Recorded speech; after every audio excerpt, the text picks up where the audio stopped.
Hey, Minimum Effort here, and this week's newest card is Invisible Woman from Fantastic Four First Steps.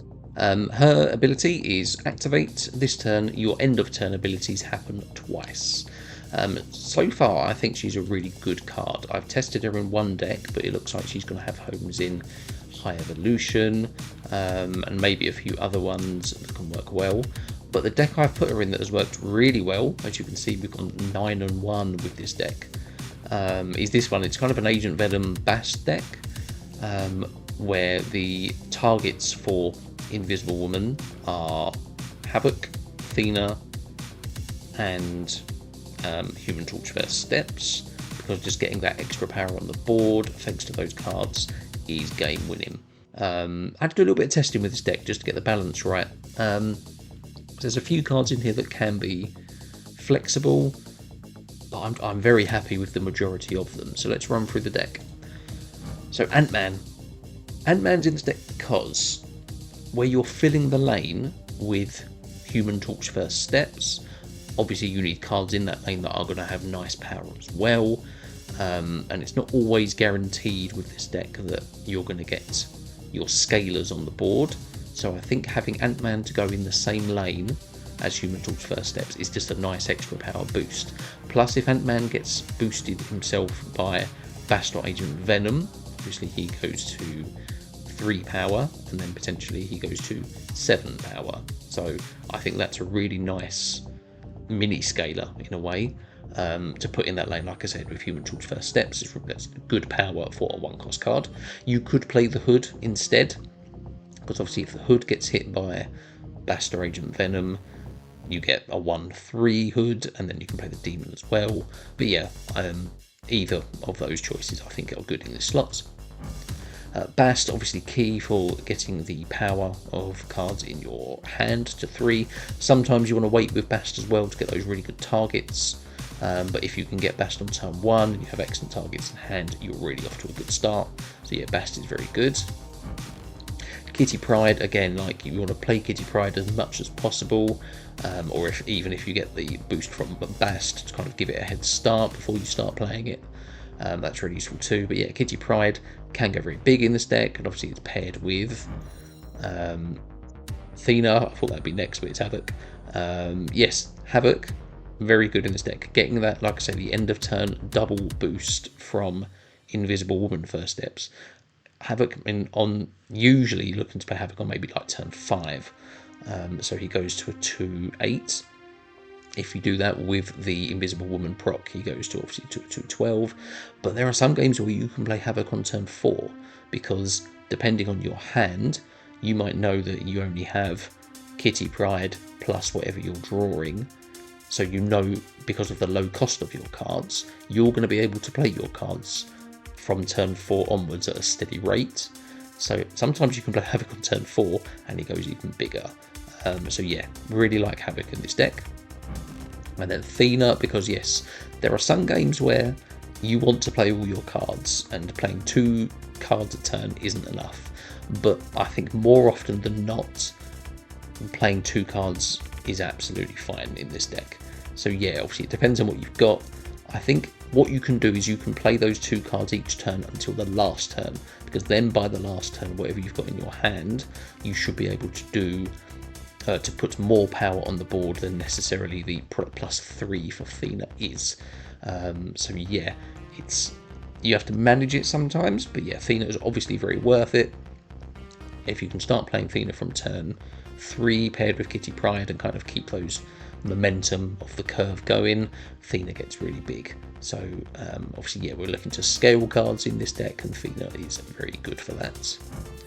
Surge is a flexible spot. I think if you do have Pedro Fantastic can go in this slot as well. It's another end of turn target for Invisible Woman, but that would probably mean you have to activate her on turn 5 to get the boost for him, and obviously then you would need your other cards on the board as well. So yeah, but Surge is absolutely fine in this deck.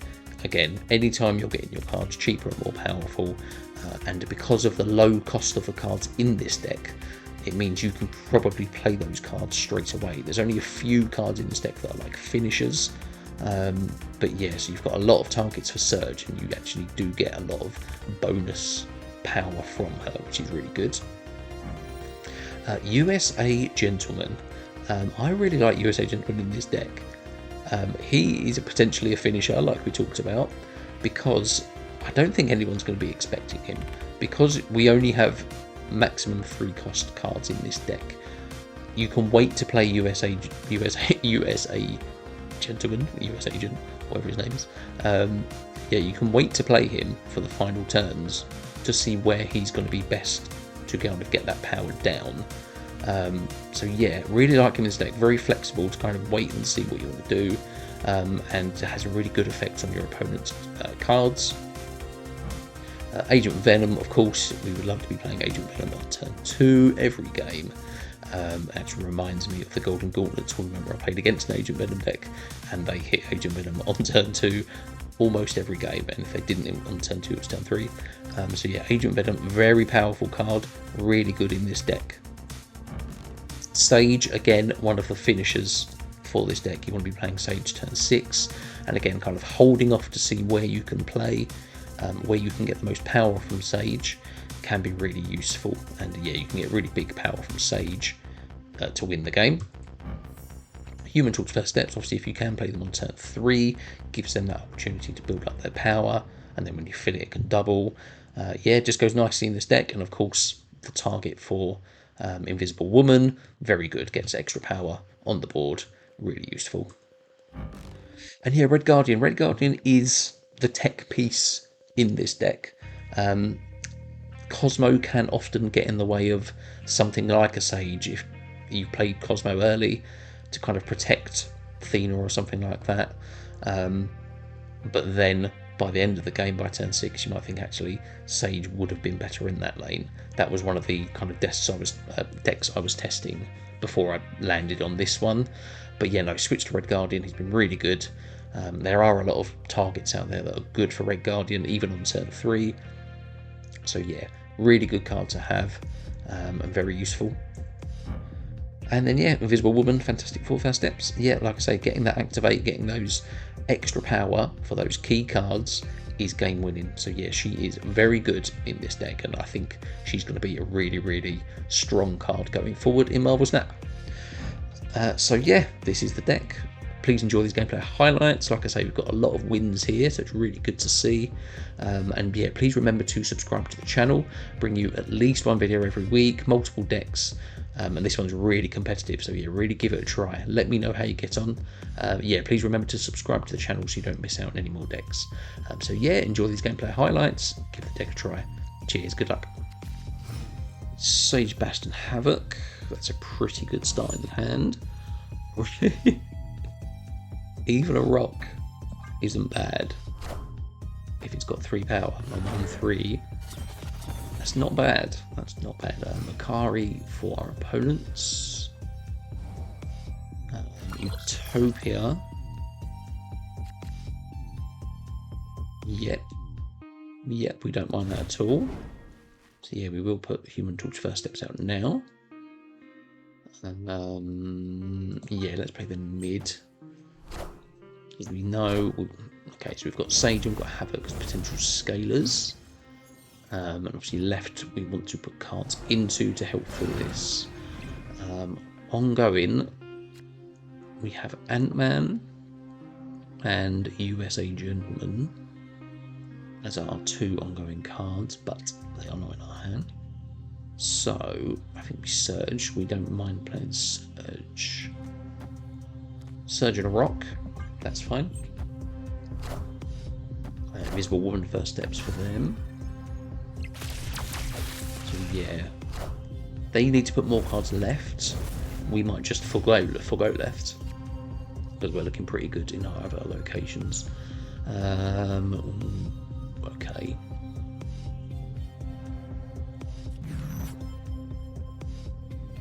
We could.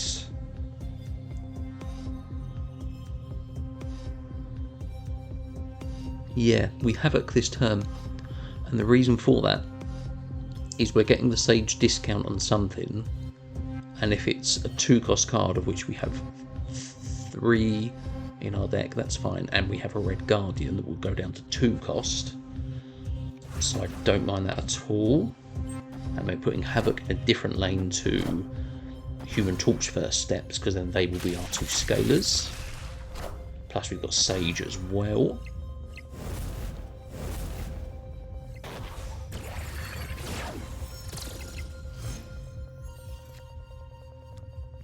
My Guardian is going to hit Pedro Fantastic. That's pretty good.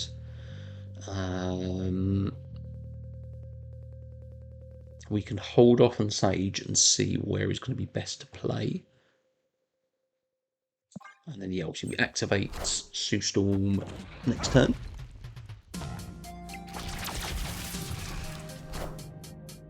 Rune 2099, okay. I mean, they can still only play 1 card next turn to get the most of that, which is likely to be what, Dr. Doom. Oh god, USA Agent is superb. Activate, so we're going to get a double power point increase twice, but 1 double for Human Torch. And then Havok is going to go off 2 times, so we should have enough power. Right lane for sure, it's just mid. But obviously, because I haven't played anything that's 4 cost here, I think USA Agent here hitting Doom or potentially a Doom bots could be more useful. So yeah, let's see where they play. It's likely Dr. Doom or Spectrum. Probably Dr. Doom, okay. Sage goes to 11. Double boost, it is Dr. Doom. So they're going to get 2 Doom bots. US Agent is keeping power down in the middle at the moment.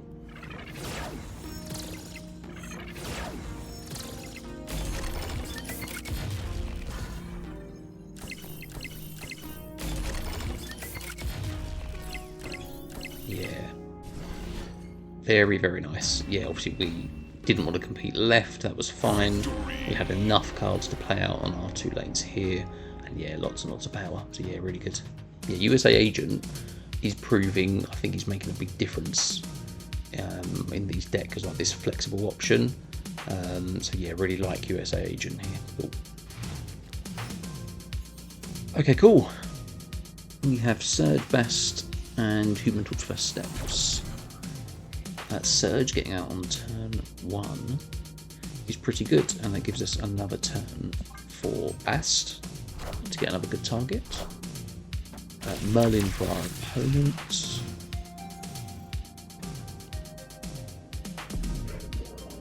Deep space is a bit of a pain.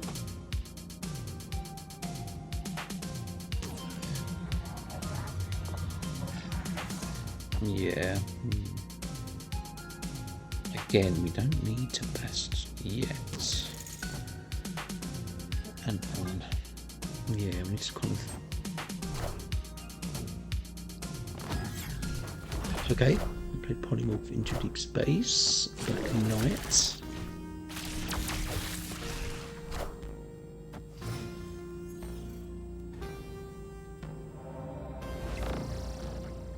Throne Room, okay, because it's a Black Knight deck. They might have quite a lot. Okay, yeah, we are happy to play out Human Torch first steps now, and Kitty Pryde.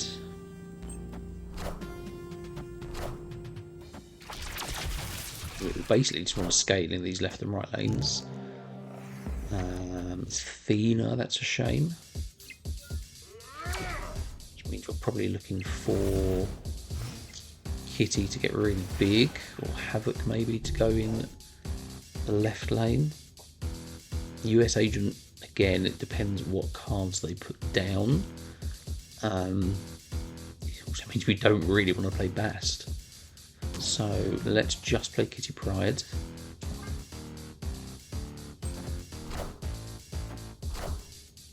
Moon Knight doesn't get rid of anything because we've only got 1 cost cards.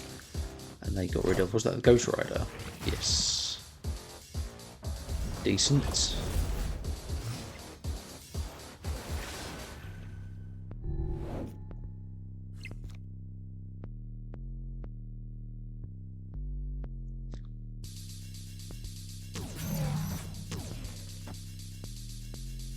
again, because we haven't got Thena, we don't really have to worry about only playing 2 cards a turn. So I think we're happy just to wait and see where is best to put the US agent. I think we know where it's going. Yeah, so they didn't discard anything big with their Moon Knight. So, and a Red Guardian, and the Red Guardian. If they don't play anything lower, we'll hit the Claw. Seems fun. Yeah. Yeah, let's see. Let's see. They played Agatha mid. Red Guardian hits the Claw.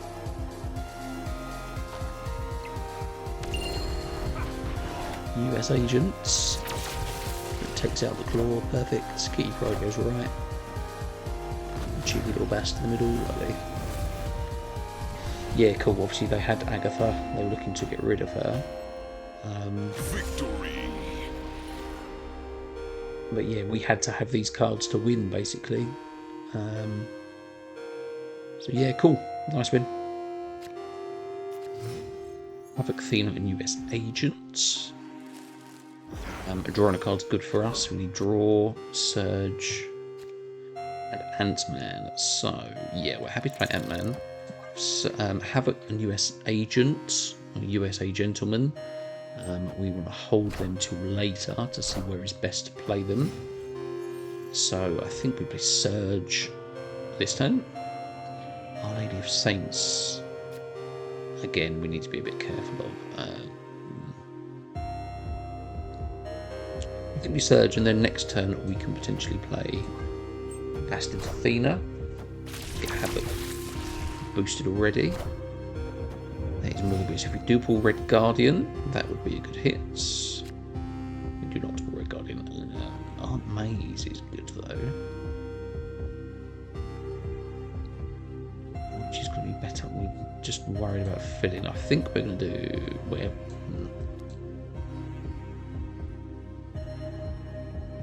Morbius can get big, and unless we pull Red Guardian, we don't have any way to stop it. So I think we got best doing this. The only real target for Bast is Havok, unless we delayed playing Thena, but I don't think we want to do that. Kitty Pryde's going to go for 3 this turn anyway. It is Red Guardian and we have priority. That's really good. So, yep, we'll just play these. So Red Guardian takes out the Morbius. Kitty procs the Thena.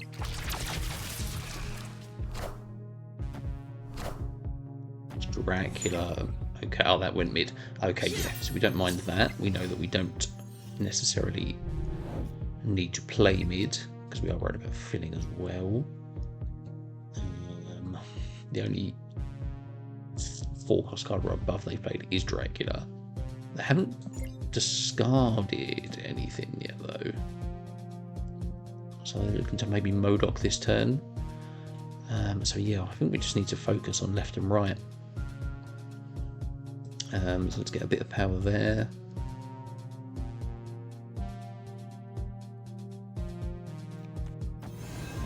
Yeah, let's just hold off playing other cards and let's see what they do. If this is Modok, we could potentially play US Agents on the right lane. So Gambit was guarded, Proxima Midnight goes left. Scoring.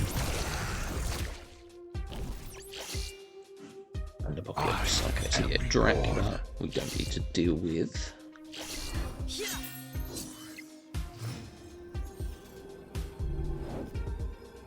So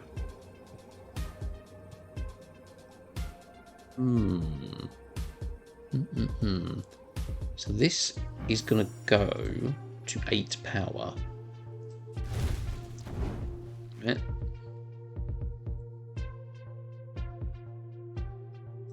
Havok is worth more than Thena getting 3 because Havok goes to 4.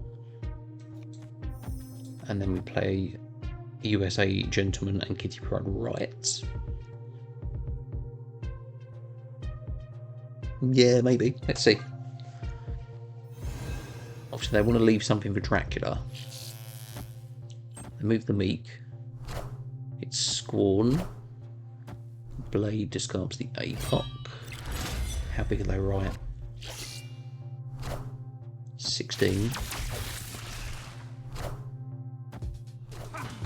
USA Gentleman. Yes. Kitty Pryde steals it. Cool, cool, cool.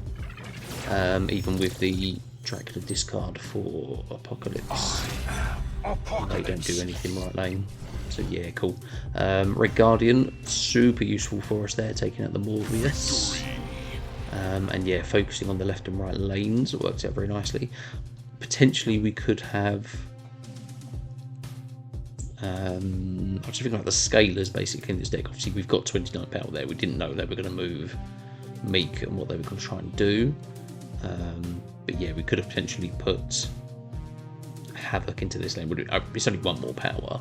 Or we could have played Human Torch into this lane, knowing that Havok, Kitty Pryde, something like that is still a lot of power we're sharing around the board. But yeah, obviously we won, so we don't really care that much. Okay, Ant-Man, Agent Venom, Kitty Pryde.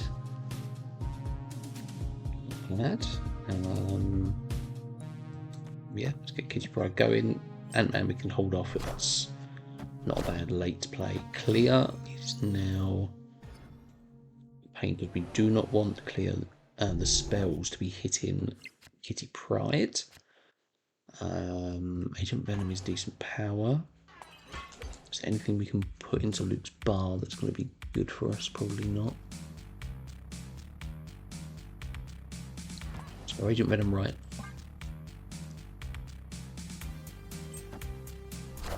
Oh, they go in. Merlin can turn off Luke's bar if they get the right spell. Also depends on when they play it. They could play it last turn and put something there to stop it from returning to the hand.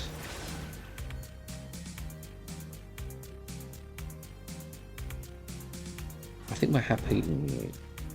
Yeah, obviously we are worried about the clear spells reducing power of our Human Torch.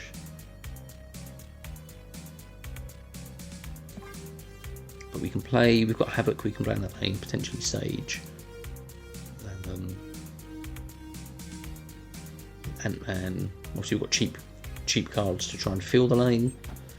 Yeah, let's see, obviously we don't want them being buffed. Marble Boy is of course going to buff Clear.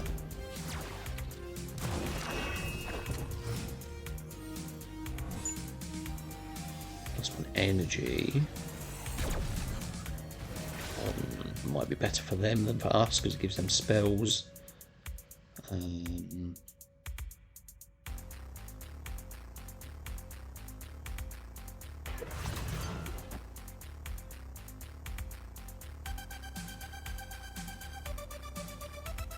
Because we have only low cost cards, I think we play Havok on 4.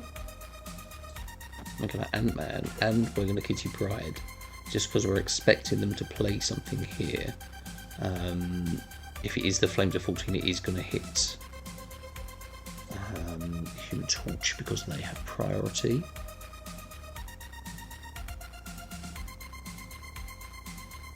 We can play Thena next turn potentially with Kitty or whatever else we draw. If we can get Red Guardian to stop the Marvel Boy, that's potentially something too. But yeah, the Luke's bar, good for them with Merlin. So yeah, they do hit the Flames of 14. But Havok is going to help us scale up.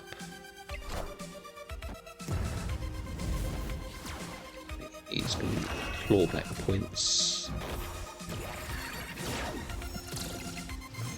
Wait, he went to 0, but he didn't get +1 power, did he? Maybe I missed it. Ooh, okay. So potentially we don't even worry about Kitty Pryde because we can play. Oh no, it's 4 energy. If we do want double activation on these two. We do have to play first steps now. So we play them and Kitty. And they're going to have a nice stream of Flames of 14 though. Are we going to be able to get big enough left lane? Sage could be good. Sage Thena potentially. I mean, if they are going to do a spell, a Merlin spell, and then something into Luke's bar, that's still a minimum of 2 energy they have to play. They're going to have constant Flames of 14, aren't they? So we need to try and win both lanes. They've gone very, very big. Squirrel Girl, okay, they don't necessarily need to run that now. Gorgon has no effect on us. It's Flames of 14 right. And it's Nico Minaru, and the spell is Demon. So we know that there's a demon coming down. If they play the demon right, they go just 16 power. So, yeah, playing the demon left doesn't win it for them. So what we have to do, so the demon, whatever they play is going to be the demon here. So we're looking at Havok boosts. I don't think we can do anything with Sage. Agent Venom's 3, 4, 3. So Sage 7 to 14 is not enough there. Sage has to go right with something else.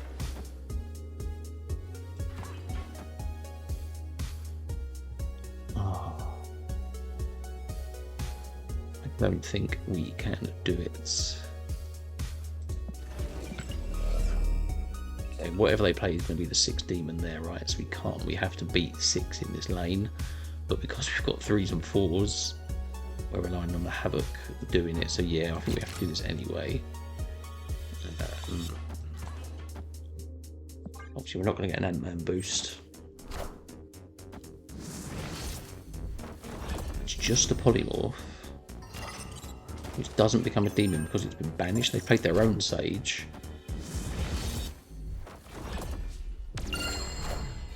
Kitty Pride. Sage. Goes to 19 and we get the double procs from Human Torch and from Havok. So yeah, they misplayed there. Because of Nico, they played the spell, and obviously I think they were thinking it would still turn into a demon, but if they would have played... I mean, we got a lot of power in this lane actually, so I don't know what else they could have done to actually win it. But yes. Yeah, obviously having Invisible Woman helped us win this lane, but the important one was this lane, which we managed to win with 5 power, Kitty Pride, and then the Sage on top. So yeah, that went really well. Cool. Okay, Agent Venom, Surge, and Havok. It's pretty good. Crimson Cosmos is not good for us because we only have 1, 2, and 3 cost cards. Spider Ham is going to be a pain. Okay.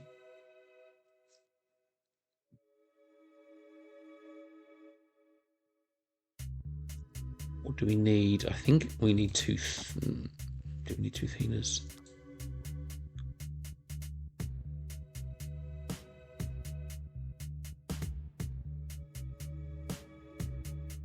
I think we've got Agent Venom now. It's hit Havok, okay. It's just if it hits Thena, that's sometimes beneficial depending on what cards you have and how many you have. Sometimes the 2 is just a restriction. What we can do though is start loading up Sinister London cards. What else are they playing? Moon Knights, I think we just played against. Agatha deck, this could be similar. They got rid of their Ghost Rider. So Thena went for us, didn't she? Okay. So we are going to play... We need to try and... I think we need to try and... He's retreated. Okay, cool. I think we need to try and force cards maybe to go into this lane. So what we would have done is probably play Surge. Surge middle, but maybe Bast on the right. And then, yeah, obviously, depending on what we draw, we play into Sinister London to try to get more cards on this side because we can't get cards there in any other way. But yeah, obviously, they didn't have any way to do what they wanted to do. So, yeah, cool.